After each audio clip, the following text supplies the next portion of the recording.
అక్రమ మైనింగ్ పై సిబిసిఐడి విచారణకు ఆదేశిస్తున్నట్లు అసెంబ్లీలో ప్రకటించారు సీఎం రేవంత్ రెడ్డి.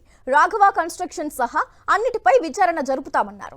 నేరెళ్ల ఇసుక మాఫియాపై విచారణకు ప్రభుత్వం సిద్ధంగా ఉందన్నారు. అలాగే గంగుల, వద్దిరాజు మైనింగ్స్ పై కూడా విచారణకు సిద్ధమన్నారు. సిరిసిల్ల ఇసుక మాఫియాపైన విచారణ చేయిస్తామని వచ్చే అసెంబ్లీ సమావేశాల్లో నివేదిక ప్రవేశపెడతామన్నారు సీఎం రేవంత్ రెడ్డి.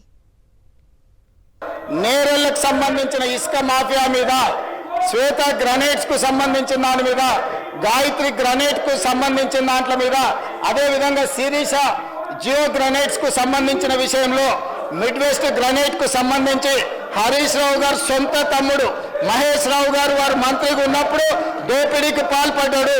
దీనికి సంబంధించి అదే విధంగా ఈరోజు వాళ్ళు ఏదైతే ఆరోపణ చేస్తుందో, ఏదైతే ఈరోజు రాఘవ కన్స్ట్రక్షన్ సంబంధించినో వీటన్నిటి మీద రాష్ట్ర ప్రభుత్వం తరఫున సిబిసిఐడి విచారణకు నేను ఆదేశిస్తున్న అధ్యక్ష.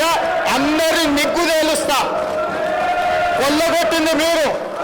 5 ఏళ్ళు హరీష్ రావు గారు, 5 ఏళ్ళు కేటీఆర్ గారు ఈ శాఖ నిర్వహించి వేల కోట్ల రూపాయలు కొల్లగొట్టి ఈరోజు ఇసుక మాఫియాను నడిపి ఇప్పుడు మాట్లాడుతున్న శాసనసభ్యులు ఇసుక మాఫియాలో, ఇసుక దోపిడీలో భాగస్వాములు.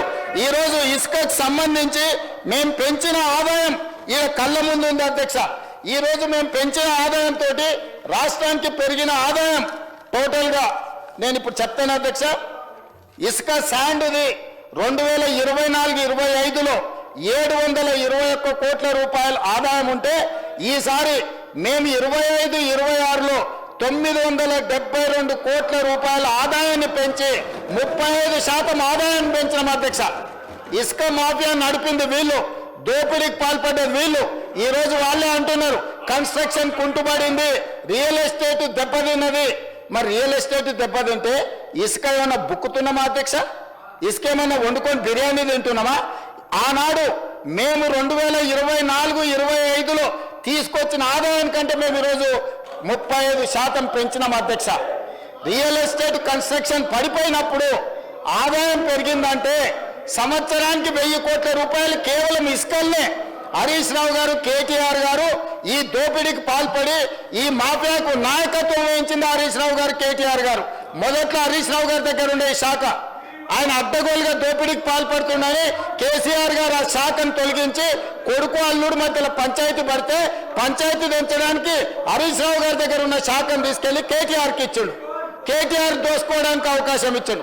అందుకే అధ్యక్ష ఈరోజు ఒక్కటే మాట నేను చెప్పదలుచుకున్నా.